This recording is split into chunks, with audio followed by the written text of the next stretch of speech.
Mit navn er Christian. Jeg er nystartet ejendomsmægler her på Kreta. Jeg vil fremvise den her fantastiske... Det er et fantastisk hotel, The Minoan Prince. Virkelig et køb for pengene. Læg mærke til, at man kan betale med Visa, og Gudrejsen har også været forbi og sagt, at alt er godt. Det er et hotel, som fremstår som nyt. Der er stort set ingen mangler. Der er lige måske lidt, der skal fejes op, men ellers er alt godt. Her har vi receptionen. Som I kan se, er der rigtig mange værelser, og de er alle sammen udlejet i øjeblikket. Derfor ligger der ingen nøgler overhovedet. Alt er simpelthen som nyt. Der har lige været lidt problemer med rengøringen, men ellers så er alt rigtig godt. Ved siden af receptionen har vi kontoret, hvor receptionisten holder til. Der er lige lidt, der skal fejes op, men det er kun småting. Der er ikke rigtig noget. Kom efter der. Og selvfølgelig skal hoteldirektøren, den kommende hoteldirektør, skal selvfølgelig også have et ordentligt kontor, og det er herinde. Rigtig dejligt kontor. Stolen er endda klar, også jeg ved ikke lige, der er nogen, der har lånt bordet. Jeg tror, bordet er blevet flyttet ud til poolen måske. Men jeg ved ikke, han er lidt af et rodhoved, ham der var her sidst, men det kan fejes op det hele. Alt er godt. Hurtigt videre fra direktørens kontor her til baren, hvor man kan hygge sig om aftenen.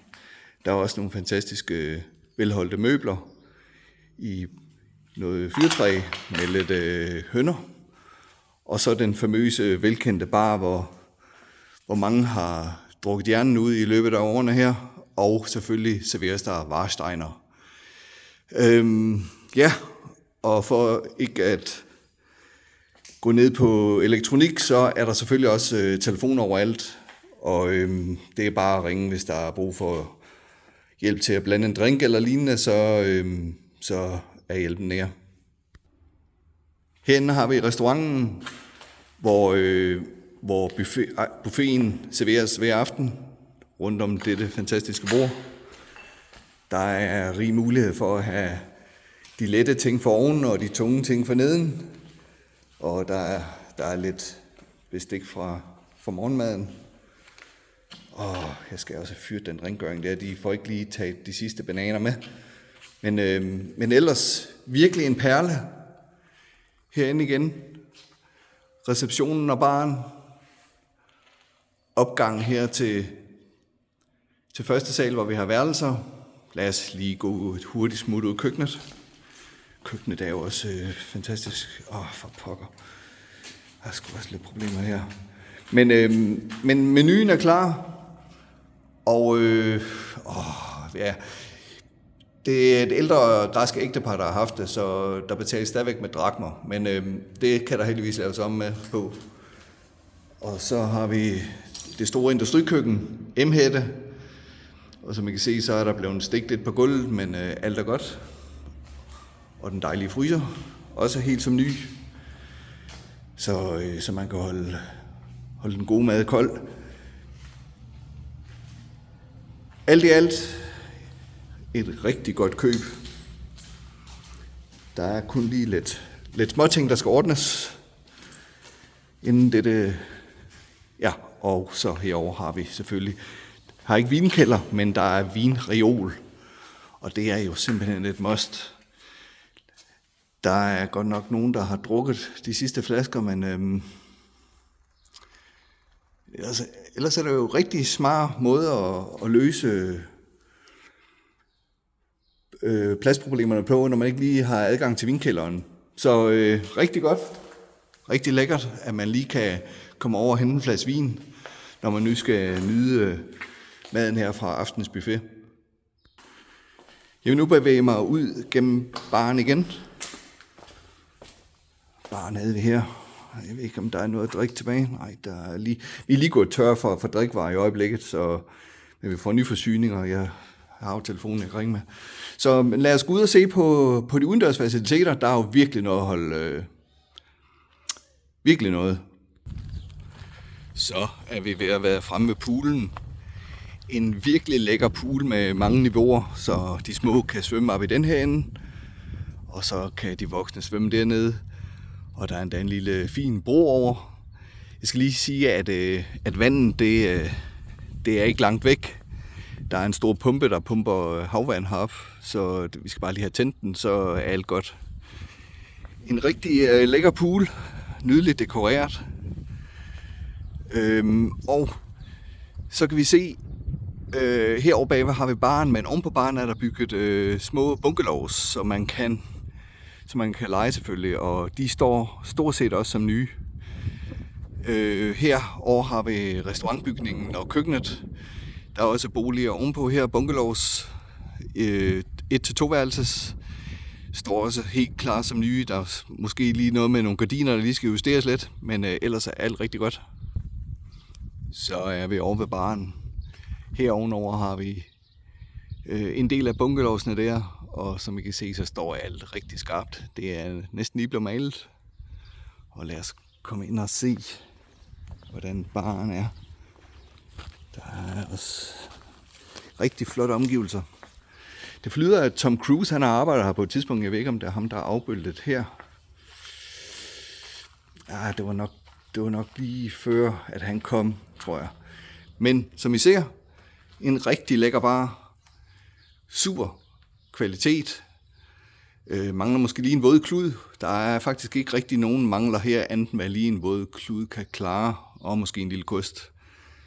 Og hvis det nu er, når man arbejder der om aftenen, og man er lidt i tvivl om, hvordan er det nu, man lige laver den der drink der til hende der sidder derovre, så er det sådan her. Virkelig, der er tænkt på alle detaljer her. Det er virkelig et køb. Og hvis man er interesseret i at booke et sted, eller booke en bungalow her på det her famøse sted, så er det bare med at komme ind på www.minoyanprince.com eller gr. Jeg kan ikke lige huske, hvad det er, men læg lige mærke til her. Se det dog ikke, der er bare dejligt ud. Der er virkelig. Og der står bordet over. Det bord, lige på modsat side af poolen, det bord, som jeg ledte efter inde ved direktøren. Det står herovre. Nogle gange er de får ikke rigtig flyttet tingene tilbage igen, når de låner det. Men ja, rigtig lækkert. Alt som nyt. Det er bare at komme i gang. Ja, men giv et bud på, hvad det skal koste hele ærligheden, så kan det her fantastiske lynhurtigt blive dit. Og vi skal da også lige se havet. Det har vi jo hernede. Det er fantastisk. Det er lækkert. Læg lige mærke til det. Lige nede bag drivhusene. Nede bag drivhusene, der har vi havet. Og det er ikke bare Middelhavet. Det er det Libyske hav. Det Libyske hav, hvad giver I? Altså, får man noget mere pikant, end at kunne bade i det Libyske hav? Nej, det gør man nemlig ikke. Så skal vi lige... Vi skal også se tennisbanen. Ja, vi skal da lige se tennisbanen, for selvfølgelig hører der en tennisbane til de her herligheder. Det er helt fantastisk. Kom med. Ja, vi er jo egentlig på vej ned til tennisbanen, men jeg vil lige vise jer her, at det selvfølgelig nok skal blive lavet inde i Overtær. Her på siden af bygningen hænger der er vist gået lidt i stykker. Airconditionen, den hænger i hvert fald lidt i den ene side, lige på gavlen af bygningen. Vi skal nok få det lavet inde i Overtær. Tag det roligt. Alt bliver rigtig godt. Den skal jo nemlig se sådan ud, som den hænger derovre. Men den her, den er... Jeg ved ikke, om der har været lidt blæst lige her i weekenden. Men vi skal til tennisbanen. Ja, vi er stadigvæk på vej ned mod tennisbanen. Jeg vil bare lige vise jer også, at alt er nymalet. Som I kan se herovre på nederste etage, der har vi været i gang, og det er ikke mere end 14 dage siden, at vi fik en gruppe skoleelever til at komme forbi lige og give det en omgang. Alt står skarpt. Så er vi nede ved tennisbanen. Hvad siger I så? Virkelig en perle. Og den er lige blevet fejet. Jeg har lige været ude og feje den her til morgen, så den står skarpt, så banen er virkelig kridtet op. Det er virkelig en perle. Så skal vi ned Jeg skal vist lige have fat i gartneren, der lige skal trimme den der busk der. Det er lige lidt... Hvad siger I så? Wow. En fantastisk tennisbane. Indgangen har vi derovre. I hegnet. Og nyd denne tennisbane. Jeg kan forestille mig at komme derned og spille i aften. Det er virkelig fantastisk. Lad os komme ned til stranden. Det bliver rigtig godt. Ja, her på vej ned til stranden, så vil jeg lige vise parkeringspladsen til hotellet. Her er det mig, der holder. Men lad os komme ned til stranden.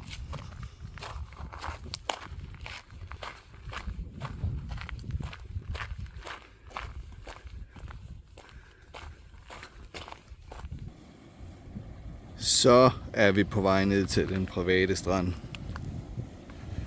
Det tager lige 3 minutter at gå herned. Til gengæld er udsigten også helt klar ved at vente på. Der er virkelig lækkert. Det er en fantastisk udsigt her.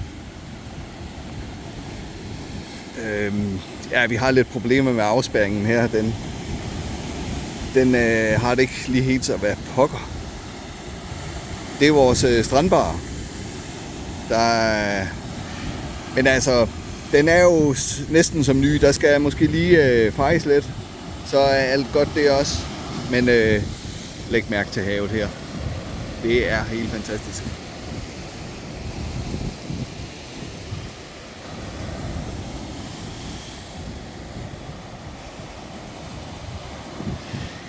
Ja, jeg beklager, at der lige er et eller andet med vores strandbar dernede.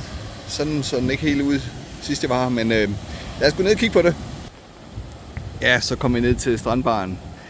Men se, der er jo stort set ingenting galt. Den mangler lige en hammer og et par 20 mm søm. Ej, ved du hvad, sømmene har man slet ikke brug for. Fordi de er her jo. Sømmene er her. De skal bare lige bankes i.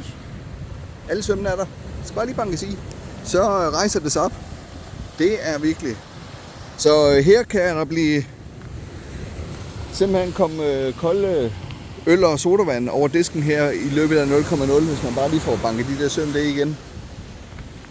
Så og parasollerne er allerede sat op af det hele. Så det er rigtig godt. Nu må vi så lige ned og se, hvordan det ser ud, når vi skal ned til selve stranden. Vi er der lige om 2 sekunder. Så er vi nede ved stranden. Der er lige et par trin ned, og så er man dernede ved den her famøs flotte strand. Med fantastisk udsigt ud over det libyske hav. Men der findes ikke rigtig noget bedre.